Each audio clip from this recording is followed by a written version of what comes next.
Good. So Asheville, North Carolina. And so what made Biltmore, based on what you've read so far in the story or background knowledge that you have, what made Biltmore unique for its time?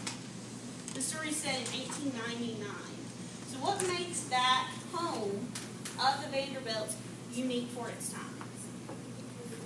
It's really big, right? It's like a mansion, basically, right? What else makes it unique for 1899?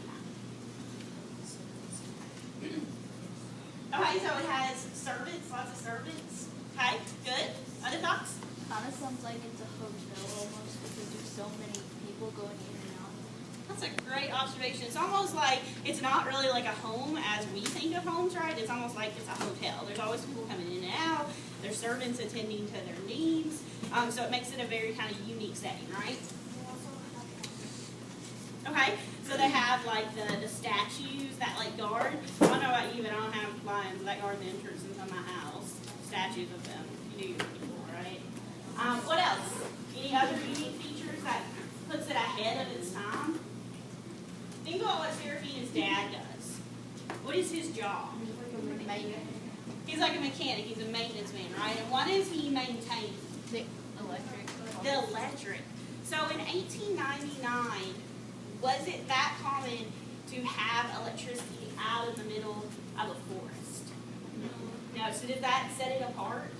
The fact that it has all these kind of modern conveniences? And that in itself is another reason why it's kind of like a hotel instead of a home, right? What do you imagine it was like to go and visit the Biltmore Estate? Put yourself back in time.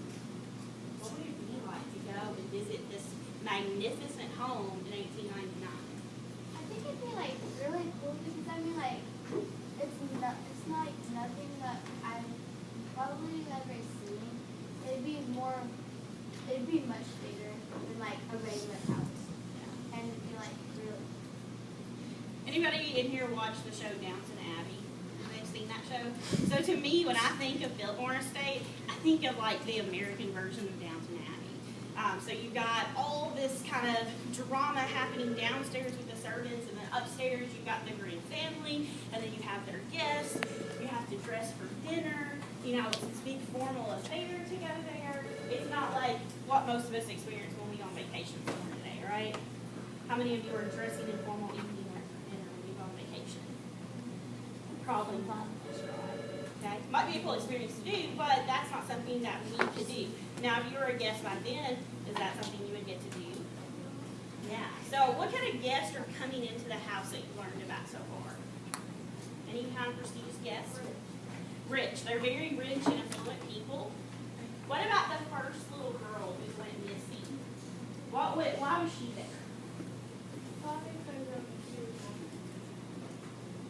Okay, what was her talent? Have you guys discovered that yet? Like, what was the little girl in yellow that the man in the black coat took that Serafina witnessed beginning of the story?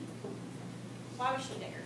Did she have a specific skill set that the Vanderbilts wanted her there for a certain reason? You guys pick that up?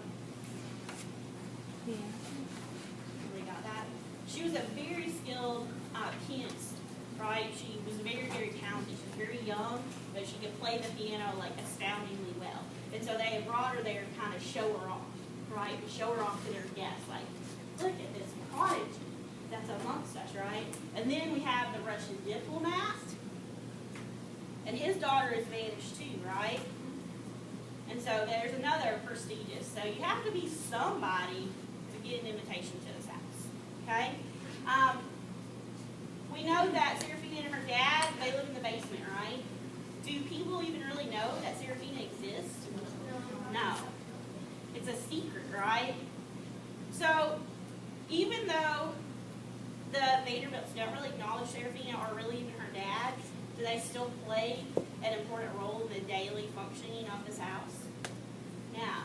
And so sometimes the people that we take for granted, that we don't see, can influence us greatly. Is there anybody in your daily lives that are kind of behind the scenes players that when you really start to think about it, you're like, my life would be really different if those people didn't exist? Anybody you guys can think of? Like my friends, like their 8th graders here, Michelle, Jules, and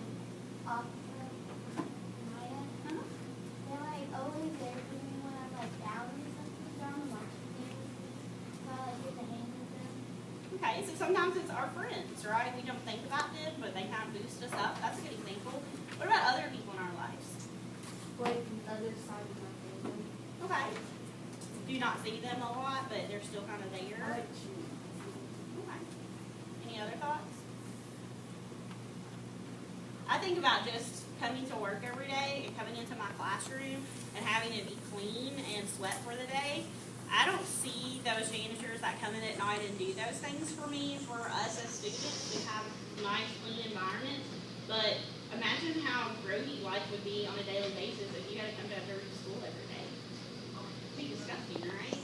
So sometimes it's as simple as that. It might be our friends, it might be our family. So what we want to do for the rest of the period is we want to show you guys a little video clip. It's about 7 minutes long, but this just kind of gives you an overview of what the Biltmore Estate looks like. It gives you kind of a behind-the-scenes look of the servants' quarters. So as you read the book, you can kind of get a better visual image in your mind. So this is the Biltmore Mansion. A magnificent view of the French Broad River Valley and beyond is one of the things to